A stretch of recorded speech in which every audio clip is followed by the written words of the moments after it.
not even mean Bauer's game for me. Welcome back for another Thoughts from the Corner. I'm Adam, that's Bauer. And today we're checking out KnifeTank from Dr. Popular, who is a yo-yo professional, but he just decided to make himself a game about flicking and blowing cards and trying. In this game, you're going to take one of these tanks, and depending on if you're playing a 2-player or a 4-player version of the game, because this is 2 or 4 players, take about 20 minutes to play. In a 2-player version of the game, you're trying to destroy the other person's tank or trying to reach the other side of the table because you'll be using the table as your battlefield. In the 4-player version of the game, you'll both have tanks, and you have to destroy the other 2 opponents' tanks. Adam has got a chance to play it at 4 players. I've got a chance to play it at 2 and 4 players, so we'll... and there's not really too much to talk about here. It does have some cool ideas where the basic cards you're going to play are either going to be movement cards, which will move you around, and there's a really neat system where you have to match up the symbols on the cards to move them, or you'll have knifey cards, which will let you stab other people if you're close enough, and they'll have these numbers on the bottom, and you'll draw some random cards because you might miss the stab, or they'll have the fun ones where you're blowing cards or flicking cards or doing all sorts of various different things trying to destroy them. It's a very light, simple game, but what did you think about it at 4 players? Well, it was fun. I mean, it's compact. I like the artwork. It seemed to work well the way that it was operating. I mean, plenty of variety in the cards, to me.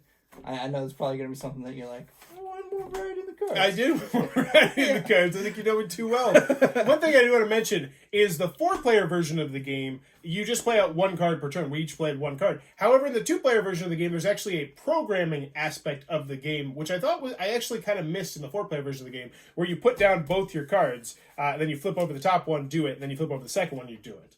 And so you and I would both do our first card, and then we'd flip over a second card and do both to our second card. Is there a reason you couldn't do that in the I'm gonna guess just player? the amount of card. You know what? I don't know. It said don't do it. I think you could. It said don't do it. It said don't.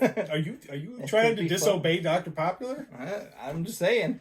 But did you enjoy it? I did enjoy it, and I would definitely play it again. I mean, it was pretty quick. It was, fun. I had a really good time. I know Alan did not have a good time. Yes. But he still stayed till the end to see did. how it happened. He was like, I'm done. I'm not going to play anymore. And then he stood in the corner and watched the end of the game. Because I was like, well, I'll take over. We're a team. I don't want to lose. Because I had already kamikazed in and completely died.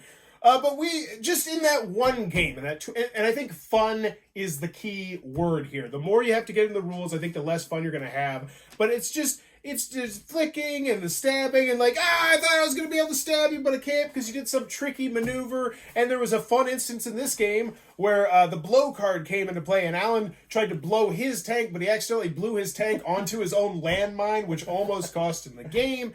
I like how the fact that on the cards it will say 0, 1, or 2, and then you have the 0, the 1, or the 2, and then they randomly draw a card. So it could do 2 damage, which might kill you, or you might get the 0. So it has lots of like that stand-up moments. Chainsaw was a 2 or a stun, and it's like, the stun doesn't hurt you that much. Especially but not the in this 2 version of is the game. like at least half your life. Yes, I enjoy this game, and I'm going to keep this game because, yes, it is compact. It's relatively easy to learn, easy to teach. I think we could play this hammered. I think it'd be a fun little game to play at a bar or a restaurant. I think this is just going to be one of those good games to have in your car, in your backpack, something like that. And yes, I would like to see more cards. I'd like to see more, like maybe do some stuff with your flicking your elbows.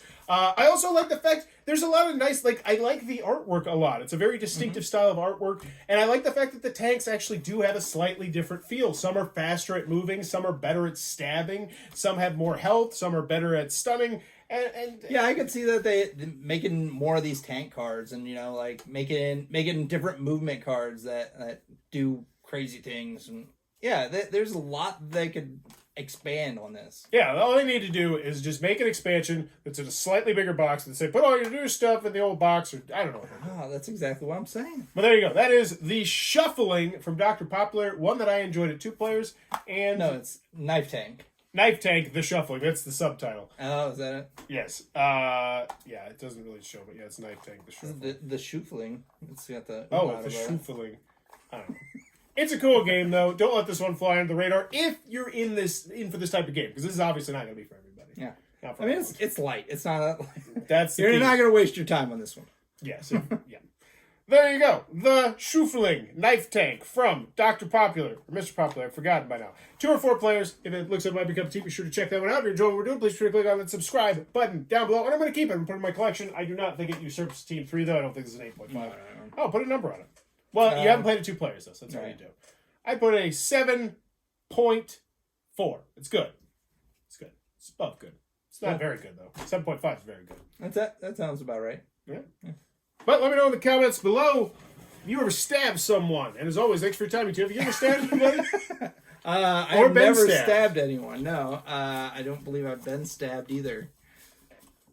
I've stabbed someone once. I used to jam someone with a pencil. This kid named, what's his name? I think it was RJ. I used to live in the trailer park with him. And one day, when we were in school, I think we were like 7th or 8th grade. No, yeah, I think it was 8th grade. He stabbed me right in the leg. Bam! With a pencil right there. And I still have a piece of lead that is stuck in my skin. You can see it. It is visible. Yes. And so from that moment on, I was like, you know what? I'm not going to stab anybody anymore. So your story made me remember another story. We were at band camp. And it was lunchtime. And my friend Service, he had this chicken sandwich. And I was like, I'm going to steal it. Or no, he was going to steal my chicken sandwich. That's what it was. And I had this plastic fork. And he reaches over, and I literally, slammed the fork down on his hand. Oh. And it explodes into a million pieces. And we're both just like, holy crap! And, he was perfectly fine. The fork was everywhere, and no one else saw it in the entire room. There was probably 100 people around us. No one saw this happen. So you attempted to stab someone, but you sucked at stabbing. I'm terrible at it. Okay. I just blow up the forks. Let me go. Let me know in the comments below if you ever stabbed somebody. And as always, thanks for your time, YouTube. Just cited.